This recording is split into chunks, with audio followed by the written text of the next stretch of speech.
So your intuition, what kind of intuition do you have? People are just doing guesswork all the time and thinking it's intuition. No.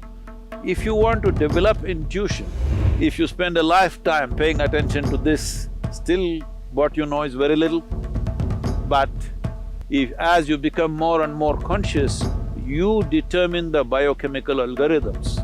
That means you determine the nature of the experience. But now the question was, can we build machines like this? Yes, we can. As we can build machines which can do math for us, we can build machines which will write stories for us, we can build machines which will make music for us.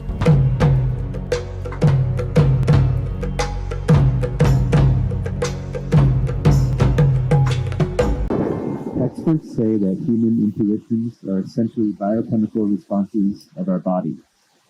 It is like an inherent and inbuilt biochemical algorithm. If that is so, then artificial intelligence can be powered to recreate human emotions. Are human intuitions truly biochemical algorithms, or are they something more profound? Whoa. Well, does human intelligence have something to do with the biochemical activity that's happening in our system? Absolutely. Well, when you know today that you being mentally balanced or imbalanced, you being stable or unstable, you being clear or unclear in your mind, has a chemical basis to it, or even you being happy or unhappy, loving or not loving, joyful or miserable, all has chemical basis. One way to understand this is, it is all a question of intelligence. Right now, as you sit here or wherever you sit, whether you make this experience of sitting here beautiful or ugly is a matter of intelligence, and it is also a matter of chemistry. They are not different. It is completely wrong to understand intelligence as thought. Thought is just one small expression of intelligence. This is a folly that modern societies have made because the modern education system has made people believe that thought is the only form of intelligence. If thought is the only form of intelligence, you will naturally understand that accumulation of data, analyzing data and projecting this data according to your analysis is intelligence. Well, this is a process that any machine can do. This you're beginning to understand now, that even the most complex thought that you think is phenomenal, today your computer can do it without effort.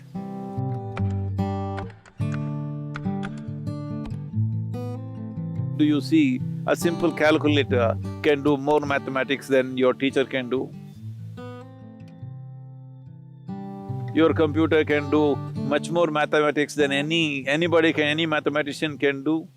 So, obviously, what you thought is a very difficult intellectual process is being processed by a machine far more easily than you can imagine. Now, people argue, but mathematics is one thing, literature is a different thing, music is a different thing. Well, I'm telling you, whether it's literature or music, which are considered more, outpouring of human heart, even this can be done by a machine. Well, we've still not built machines good enough to do that maybe, but you will see in the next 25, 50 years' time, maybe, I don't know how long, but it will inevitably happen, you can't make out. Or probably it will be more perfect. So, this about intuition. First thing to understand about intuition is, Intuition is not a different level of intelligence.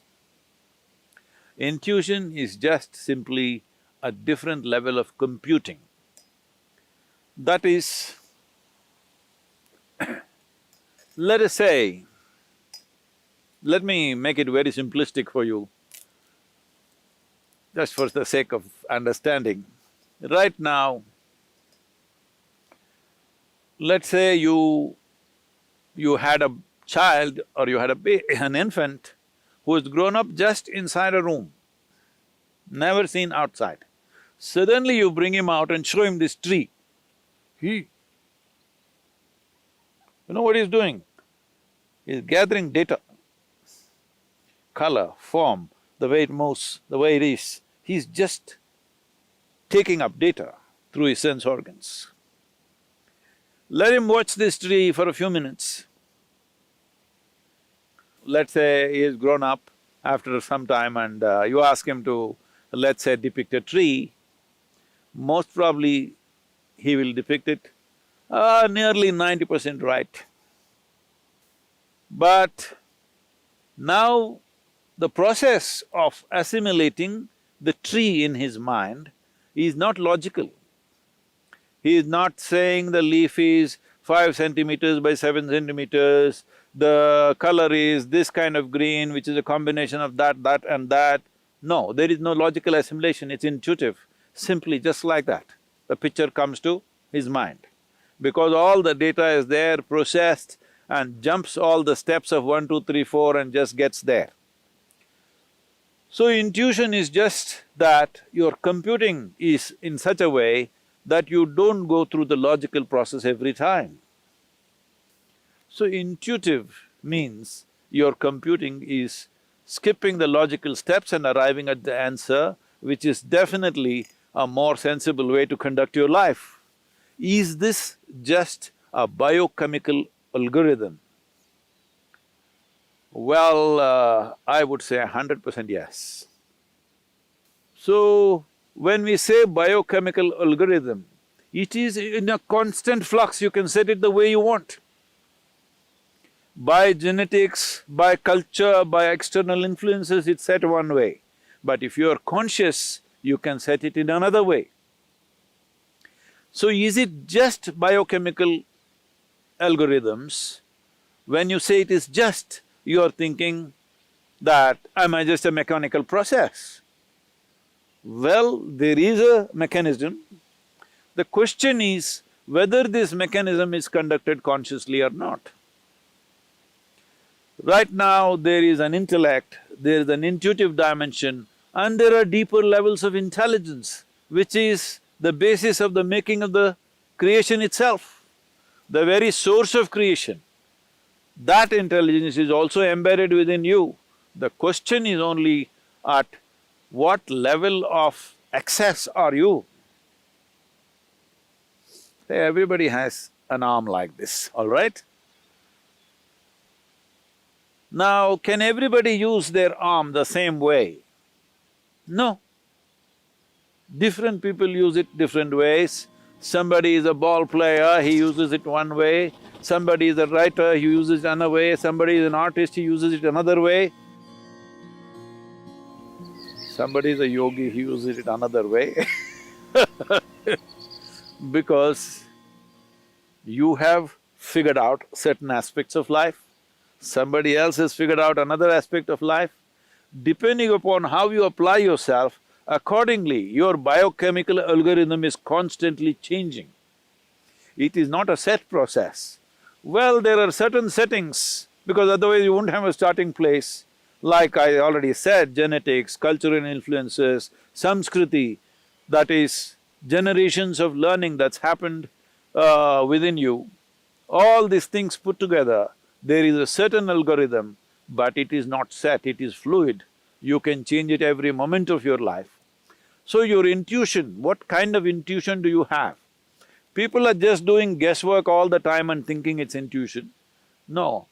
If you want to develop intuition, first thing is, you must learn how to simply sit here, fully alert and not thinking about anything. Somebody was asking me, Sadhguru, when you're riding, what are you thinking about? Why the hell am I thinking about anything? I'm just riding. That's why I'm still alive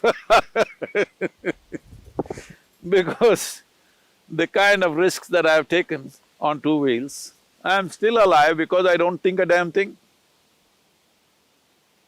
If you know how to simply sit here, alert but unthinking, oh, how is that possible? I'm asking, how is it possible for you to think when so much is happening out here? If you pay attention, you will not think. So the most important aspect of life is your attention, not your thoughts. This is what a child who saw the tree for the first time did. Attention. If your attention is on all the time, without any kind of judgments about what is this, what is that, simply attention, not thought, just attention, you will naturally become intuitive. Human attention can open up any door in the universe, but the attention should become free from judgmental process. That means, from the limited data that you've gathered, you should not go on judging everything around you. Because even if you think you know everything, the data that you have gathered is very, very limited. If you observe this tree for one whole year, the entire process of it dropping leaves and putting back new leaves and everything, still I'm telling you, you do not even know a small percentage of what the tree is. If you want to understand the biochemical algorithm of that tree, we do not know how long it will take for you to grasp that. So this is a much, much more complex mechanism than the tree. So definitely this, if you spend a lifetime paying attention to this, still what you know is very little. But if as you become more and more conscious, you determine the biochemical algorithms. That means you determine the nature of the experience. But now the question was, can we build machines like this? Yes, we can. As we can build machines which can do math for us, we can build machines which will write stories for us, we can build machines which will make music for us, we can build machines which are intuitive in nature. So, this is a very valid question. This is a question that needs to be looked at more profoundly than just talking about intuition or emotion.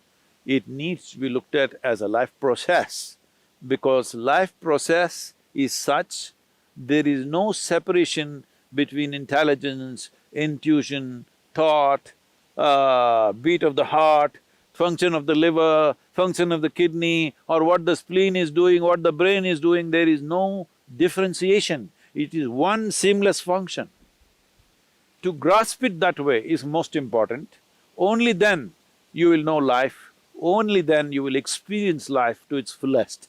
Only then you will find that you will be speechless about life because there is no word. What is there? Is there a word? Is there a vocabulary to describe a phenomena like this? There is no word to describe what is life, what is it about. There is no conclusion. When there is no word, there is no conclusion. When there is no conclusion, there is no death. This is the way of liberation. I know you asked a simple question about whether machines can become like this or not. Machines can become everything that you are, can do everything that you can do, probably better than you. As you know, they are doing things better than you. Only thing is, they cannot become consciousness. Well, some people are saying we will build consciousness into a machine. That's not going to happen, because that's life.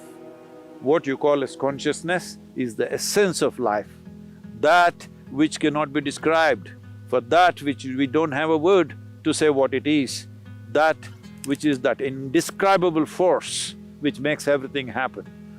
That will not happen in a machine, 100%.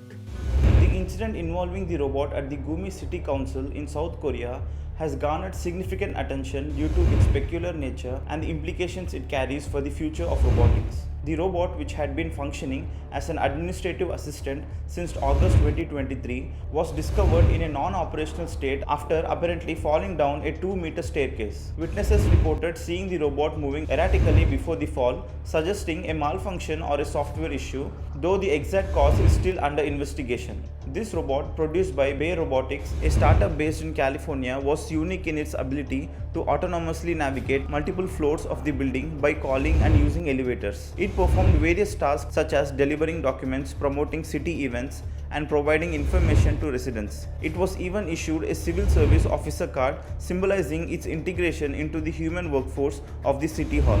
South Korea is at the forefront of robotic integration with the highest density of industrial robots in the world at 1 robot for every 10 employees. This enthusiasm for robotics is reflected in various sectors from manufacturing to public services. However, the incident at Gumi City Council has raised questions about the reliability and emotional implications of using robots in critical roles. Headlines in local media pondered whether the robot faced undue stress or overwork, anthropomorphizing the machine and highlighting the complexities of human-robot interactions. The Gumi City Council has announced that they are not planning to replace the robot at this time, indicating a pause to reconsider the deployment and management of robotic employees. This incident underscores the need for robot safety protocols and more advanced AI to handle unaffected situations effectively. This event serves as a reminder of the challenges that come with integrating advanced robotics into everyday human activities. As the technology progresses, ensuring the reliability, safety, and ethical considerations of robotic systems will become increasingly important.